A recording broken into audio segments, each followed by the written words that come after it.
139, verses 13 and 14. For it was you who created my inward parts. You knit me together in my mother's womb. I will praise you because I have been fearfully and wonderfully made.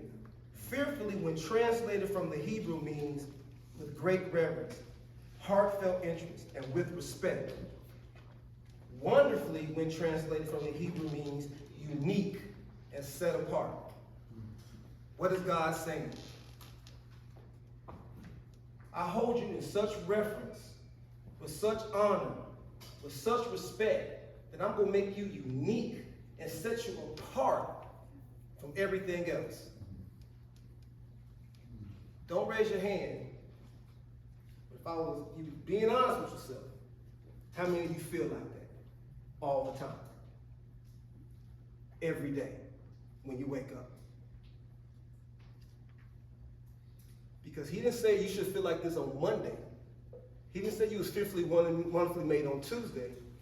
He says, in general, all the time, you are fearfully and wonderfully made. I set you apart every single day.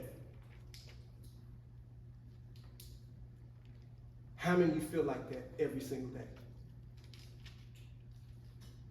I can't speak for you, but I sure did. And what you have to ask yourself, if you don't feel like that every single day, why? Why don't you feel like that every day? If you wake up and you feel like you're the worst person in the world, you don't like how your body looks, something's going on, why? Somebody lying. The world, God, or you. You know what I mean? And so, we're going to talk about a little story tonight. This story we're going to talk about is Rahab. Some of you might know it, some of you may not. And the story is about understanding the value of life she had through her faith in him and not the experiences of her past. As we get into her life, she had it rough. Really rough. She made some really bad decisions. You think he made bad decisions. She made some really bad ones. And it was to a point that I can only guess at this time when she made decisions, you talking about she probably was in a really, really depressive state. And oftentimes this is where we at.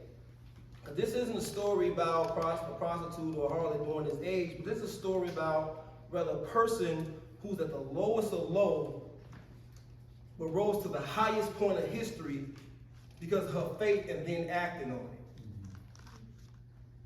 Because if I go back to the question and ask you, if you didn't think of yourself fearfully and wonderfully made every day, what was that thing that stopped you from doing it? And we all got baggage. Let's be honest. The Lord is in here, so we're not going to lie.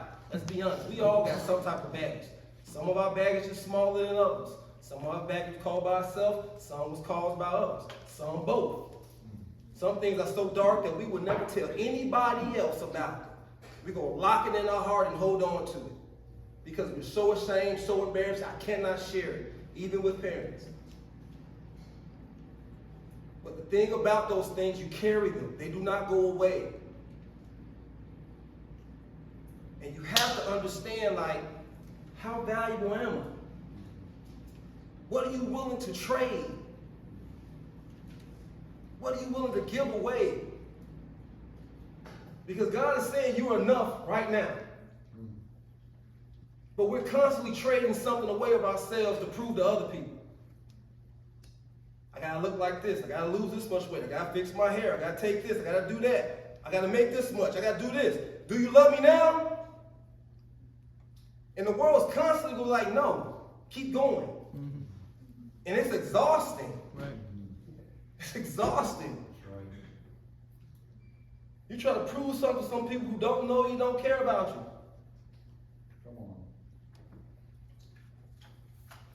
When I was in college, I remember this. I come from Chicago, and we were, we were a lower middle class family. Lower middle class. Right above broke class. Right? So, never got bills, got paid for. You know, mom and dad worked really hard, gave me and my brothers everything we wanted. We had everything we need, but not everything we wanted.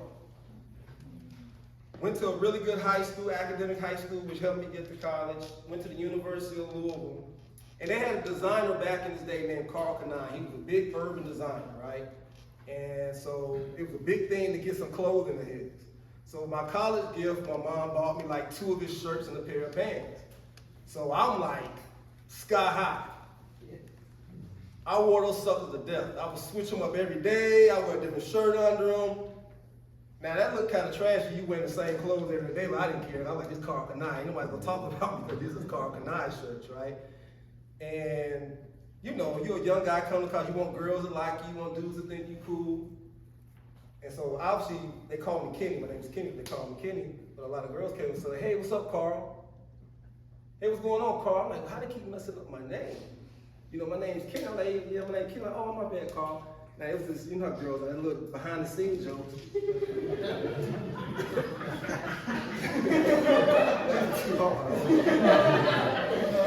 They were calling me Carl because I wore these shirts all the time. And I didn't know that. You know, my buddy came to me, man, they call you Carl because you wear these shirts. You wear Carl because these shirts all the time. And I'm like, I only had like a 3/4 short rotation. So I was just like, man, that's messed up. And it really felt like, it made me feel in a place that's like, man, I felt out of place with a lot of things, right? And so once I started playing football, I became pretty good. And then I kept going to my junior, senior, and I got really good. Broke some records. Mel Kiper's top 5 defensive ends in the country, projected 2nd round pick, teams coming through. Now everybody wants to be your friend. It wasn't Carl anymore, it was Kenny. It was Kenny now. And I fed into it. It got good to me because my whole identity got tied into being this football player because of what it brought. And it was good. It brought all the things that I thought I needed. Financial success, connections, had a beautiful girl, all these different things. But it was funny because hurt my shoulder, still got to the NFL, bounced around for about 3 or 4 years, went to Canadian League. And all while I'm doing that, everybody loves you. When I got out, hey, I'm not doing that anymore. And wasn't nobody trying to hear me. So I'm back in this depression. So now it's even worse because all my value was being a football player. All my value was people asking me for autographs, want to be around me, want to hang out with me. So once that value left, I can look back now, I probably was clinically depressed. I would stay in the bed like all day, to the point where my wife now, girlfriend at the time, was going to leave me because she's like, you got to get going. I literally didn't want to leave the bed because I felt like, what is there to go to? I can't work a normal job. I can't do this. I can't have my degree, have those things, but I'm like, I didn't see no value in those things because the thing I valued most was taken away from me. That's where we are a lot of times. That is where we be because oftentimes we get caught up in how people perceive you. Okay, sticks and stones may break my bones, but words will never hurt me. I don't know who came up with that, but that is a bold-faced lie. Words hurt. They sting, man. They absolutely sting. And they can literally pierce your soul. And when you hear those things, you kind of like, well, I want you to like me. Why don't you like me? I want you to love me. Why don't you love me? So you place everything in trying to please those particular people and make them understand that there's something different about you. So this dictates how we dress, how we act, how we treat each other. We come from all these different backgrounds and classes and experience, and we have to realize that we're never on the same level. So this is how classes are created. I do a lot of work in middle school and high school, and I don't pick on the girls because, woo, y'all are mean. Middle school, man, y'all, woo, it's territorial. It's territorial. And I didn't understand that until I started coaching middle school girls. And I realized, like, oh, okay, this is a whole other world that I didn't know about. You know, but it was a blessing in a sense because one of the strongest things about young girls is their emotion. It can be a gift and a curse, you know, a lot of times. Because they can see things, you guys can see things on layers that guys don't really look for. But you can also tear things up on layers guys don't look for. Give you guys some advice early if you don't know this already. And so you often have these things, we create these classes and we put people in areas or tiers to how they should be in our life. And we all want to be on that top shelf, right? I want to be your top shelf friend. I don't want to be your bottom shelf friend. I want to be your top shelf friend. And that's what we place value in. Look at our society. Look how we treat other folks. Don't go to our church. That's not in our economic social class. It's not in our gender. It's not in our race. It's not in our area. Do we put them on tiers? Do we value or devalue?